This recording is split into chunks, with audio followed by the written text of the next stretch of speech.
দেখি দেখি সত্যি এই ঢালার পর দেখা খুব আগ্রহে থাকি। দেখ সাগুদানার পুডিং যেভাবে বানাই আপনাদের সঙ্গে শেয়ার করি।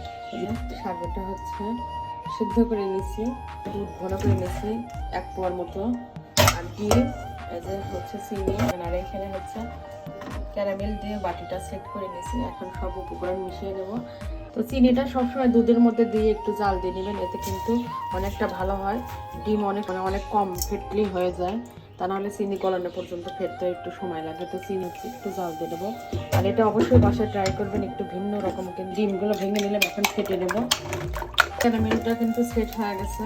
আমি আজকে একটু ভিন্নভাবে ক্যারামেলটা বানাইছি, হচ্ছে চিনি জাল দিয়ে একটু ফুড কালার দিয়েছি যাতে কালারটা খুব সুন্দর হয়।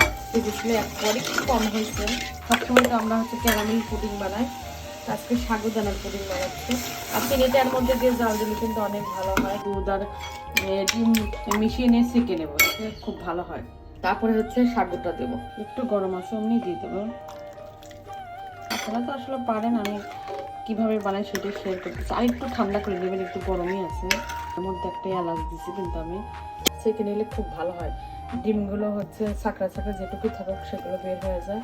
এই তো সেঁকে নিলাম, দেখেন এই যে ডিমের হচ্ছে সাদা অংশ একটু স্যাকড়া স্যাকড়া থাকে, এগুলো এখন শাকগুলো দেবো। আর শাকগুলো কিন্তু আগে দিলে থাকলে হচ্ছে সব চলে যাবে, এই জন্য শাকগুলো করে দিতে হবে।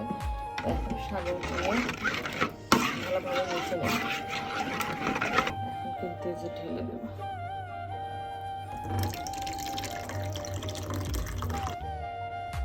তো রাইস কুকারে কিভাবে বানাতে হয় সেটা বলে দিচ্ছে, যে এইভাবে পরিমাণ মতো পানি দিতে হবে। পানিটার মাপ এমন থাকবে যেন উপর দিয়ে না উঠে যায়। আর তো ভিতরে একটা স্ট্যান্ড দিয়ে দিছি। এখন এটা কিন্তু 15-20 মিনিট জাল হয়ে যায় এবং অনেক ভালো হয়। সেট করে দিলাম, করে 20 মিনিটের জন্য দিয়ে দেবো, তাই কিন্তু খুব সুন্দর পুডিং হয়ে যায়। তো রাইস কুকারে দিয়ে দিলাম, এখন অপেক্ষা করি। এই তো নামালাম, এখন দেখি কেমন হয়েছে। প্রায় 20 মিনিটের মতো হচ্ছে রাইস কুকারে জাল দিয়েছি। কেমন এই দেখেন কত সুন্দর হয়েছে। এই যে সাগু পুডিং বানাইছি, এখন ঢেলে দেখো তো কেমন হয়েছে। তোমার এই সাগুদানার পুডিংটা খুবই মজা লাগে, এর আগে খেয়েছিলাম, এত মজা লাগছে। আমি কেটে দিয়ে রেডি করে রাখছি এখন। হ্যাঁ ঠিক আছে, আমার এটা খুব প্রিয় একটা পুডিং, খুব প্রিয়। কেমন হয় কেমন হয় দোয়া পড়ো, তোমরা দোয়া পড়ে ঢালো।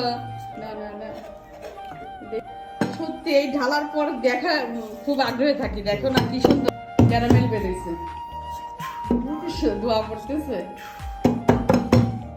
দেখি দেখি দেখি, আরে আল্লাহ আল্লাহ, আমার দেখো কি সুন্দর আছে। কিন্তু অরেঞ্জ কালার দিছি, মানে কি আমি ক্যারামেলটা একটু ফুড কালার দিছিলাম। খাও দেখো কেমন হয়েছে। হ্যাঁ দেখো শাকগুলো থাকে খুব মজা কিন্তু খেতে। খাও কেমন, ওগুলা তো টেস্ট খুব মজা, কত সুন্দর।